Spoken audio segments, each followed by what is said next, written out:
بسم الله الرحمن الرحیم. السلام علیکم و رحمت الله. برادران و خواهرای دانشجو، اینک به درس هشتم رسیدیم. در درس هشتم میبینیم الحروف القمریه و حروف الشمسیه. بازم گذرا به تکرار میگیریم برای که بسیار ذکرش کردیم. در لغت عربی گفته بودیم بارها که 28 حرف هست، 14 تا او قمری است، 14 تا او شمسی. مثلا حروف القمریه در روی خط طرف راست شما میبینید که همش چه حرف های قمریه. خودی ال قمری نمیشه، اونه که اصطلاح کی هسته، اصطلاح شده القمریه میگن الشمسیه، ال قمری ال شمسی. خودی ال اصلا قمری و شمسی نداره، بلکه حرف، خودی حرف ها قمری و شمسی میشه. برای که وقتی که ال اضافه کردیم در کلمه وابسته همون حرف اولش میشه که وای ال شمسیه که ال قمری. بنابر حرف های قمری از طرف راست روی خط دیدین، از طرف چپ روی خط حرف های شمسیه. همین کلمه را ما بسیار وصیت میکنیم که شما حتما ازاد کنید، برای که در اینجا بسیار کلمه های نو است. یکمش، دومش این که شما بارها تکرار کرده بودیم وقتی که از یاد کی کردین، مثلا با حرف الف زیاد کلمه های دیگه است. مثلا الاب پدر می شود. با چی مثال داریم که با حرف حمزه سر می شود؟ با حرف حمزه مثلا انسان، الانسان. شما الکی علقی قوش کردین میدونید که ال قمریه. هر چیزی که با حرف الف سر می شود، با حمزه سر می شود، شما میدونید که الف لام چی میشه؟ قمری میشه. الانسان میگیم ابریق، الابریق، ال میگیم. برای چی؟ برای که الف حرفی چی بوده است؟ قمری بوده است. این شون حرف تا، مثلا التاجر با داریم امام ترمذی الترمذی. با چی کلمه داریم؟ تینون، انجیر، الف لام خوش میکنیم التینو و غیرش.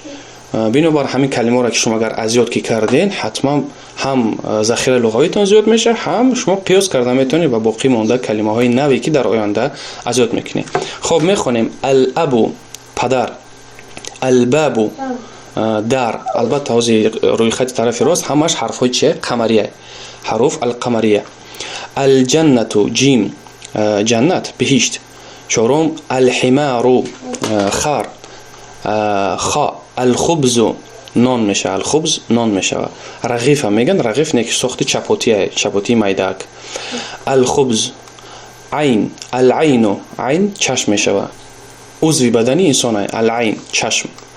غا که غین. الغداء خوراک نیست روزی، خوراک نیست روزی. الغداء میشه. با تاجیکای خمون میگن ابید، تاجیکی رسیال درش ابید، ابید نمیگیم، ما خوراک نیست روزی باید بگیم. الفم فا، خب الفم دهان میشه. القمر محتاب.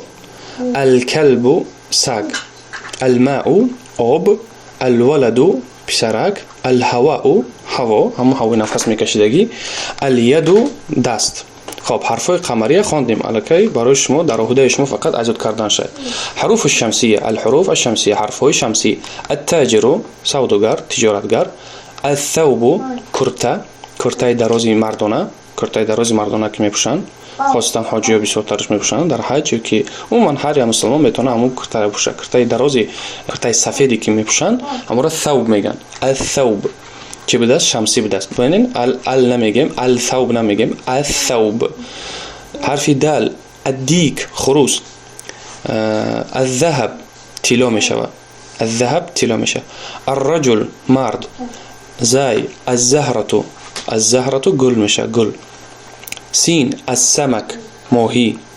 شین الشمس آفتاب. صاد الصدر، خب سینه، کنده سینه.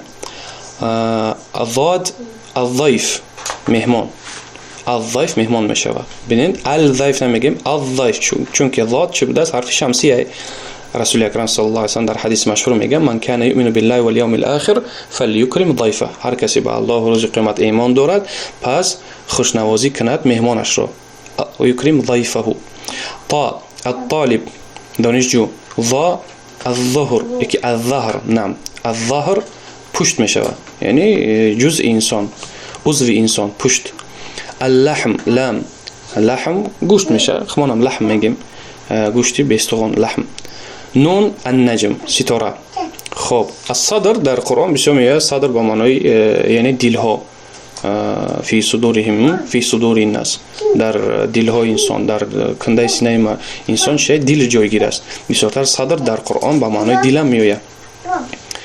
خب دوامش میگیم اقرا الكلمات الآتية واكتبها مراعيا قواعد نطق الحروف القمرية وحروف الشمسية. میگه کلمه های زین را بخوان و قاعده تلفظ حرف های قمری و شمسی را رعایت کن. مراعیا یعنی رعایت کردن. البیت، الان ما میدونیم که حرف با چی بود؟ حرف قمری بود. بنابراین ال میگیم، ال هم تلفظ میکنیم هم میخونیم. البیتو. الدیکو، دال چی بود؟ حرف شمسی. بنابر نمیگیم الدیکو، الدیک. المدرسو، هر جایی که ال شنویده بدونه که او چیه؟ حتما حرف قمریه. المدرسو، مدرس. البابو، الطالب شمسی. السكر سين شمسي. الدفتر دفتر شمسي. الأخ ألف چیه؟ قمریه. بنابر ال گفتیم. الأخ برادر میشه. الرسول رسول میشه. است الف حرفی قمریه. بنابر الأخ گفتیم. الأخ برادر. الرسول پیامبر. الوجه چهره میشه. الوجه واو چی بوده است؟ حرف قمری. الوجه. الصديق صاد حرف شمسیه. الصديق دوست میشه. القرآن قاف حرف قمری. القرآن. الصلاة نماز صاد معروف. الكعبة معروف خانه الله کعبه. الرأس رأس سر میشه. یکی چی میگم بو؟ کلا. الرأس عضو انسان. الاصبع را چی بوده است؟ مثل الرجل باید داشته باشین. الرجل مرد. الرأس حرف شمسیه. الاصبع چلیک میشه. الف برای کی جا الف داریم. الاصبع چلیک. الصابون صاد حرف شمسی صابون میشه. صابونی خون فقط به عربی بس حرف صاد تلفظ میکنن. الصابون. الظفر ضاد حرف شمسی. ظفر ناخن میشه. ناخن. این کلمه های نوی التماس اجازش کنه. الوجه، الاصبع، الصابون، الظفر اینا کلمه های نوی برای شما. الوجه، الرأس همه اینا رو باید حتما اجازت بکنه تا اینکه ذخیره لغویتون زیادتر شدن بگیره. الظفر ناخن. الفجر صبحگاه نماز فجر نماز بامداد. الظهر وقتی نصف روزی نماز پیشین ظهر میگن. العصر وقتی بعد از نصف روزی نماز عصر. المغرب شام میشه. العشاء نماز خفتن. خب با کوتاهی میگیریم یک عباره ای درس چهارم. الدرس الرابع. البيت في البيت. المسجد في المسجد. المكتب على المكتب. السرير على السرير. اینک مؤلف علاقه برای ما تجربوی عملی طلب میکنه که همون کلمه هایی که ما ایجاد کردیم و ایجاد کردیم علاقه جمله بافیده استفادهش بریم. جمله بافیم و او را استعمال بکنیم. ببینید البیت خانه. فی البیت. چرا ما نگفتیم فی البیت یا که فی البیت؟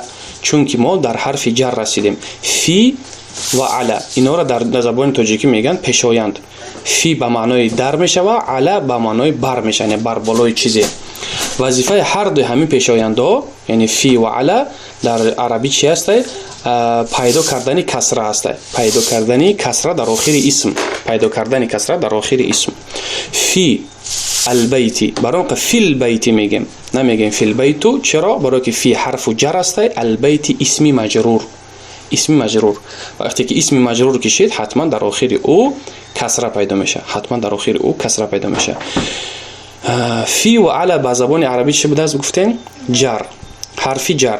ما دو مدرسه داریم در لغت عربی. دو مدرسه کلانتر و بزرگترین بود. مدرسه کوفی ها و مدرسه بصری ها. مدرسه کوفه همین حرف ها را چی میگفتن؟ حرفی جر. مدرسه بصری باشه اینها را میگفتن حرفی خفض. حرفی خفض و جر هر دوش یکه. یعنی پیشایند خفض پیشایند جر هر دوش چیان با یک معنی. فقط یک مدرسه او را با یک نامگذاری کرد. مدرسه کوفه باشه اونها را نامگذاری کرد با حرفی جر. ما حرفی جرش میگه چون که آسان تر ای تلفظ کردن خفض. فی البیت. خب فی البیت در خانه یعنی داخل خانه. فی المسجد در داخل مسجد. علی المکتب بر بالای میز. علی السریر بر بالای جاگه. خلاص علاقه فهمیدیم. فی و علی چی بوده در زبان تاجیکی؟ به معنای پیشایند. در زبان عربی نام داره حرف جر. وظیفه همین حرف جر پیدا کردن کسره در آخر هر یک اسم. ایره که فهمیده باشیم انشالله همین گفتگو همین موضوع رو در درس‌های آینده میخونیم و بیشتر بیان میکنیم حرف‌های جر. این الکی ما در شروع کردیم در چی؟ در مسئله های نحوی. در مسئله نحوی الکی استا قاعده ها را گذاشتن میگیریم که فایده میکنه برای مختنی زبان. یعنی شما نه فقط کورکورانه اجاد میکنه بلکه الکی قاعده های نطق و تلفظ نحویش هم الکی میفهمی برای چی جدا کسره اومد، برای چی جدا کسره نیومد. همه ایرا الکی معلف برای شما تیار کرده در کتابی بهترین. خب در امان الله باشین، تکرار بکنین، اجاد بکنین، بخونین و با سواد باشه. و السلام علیکم.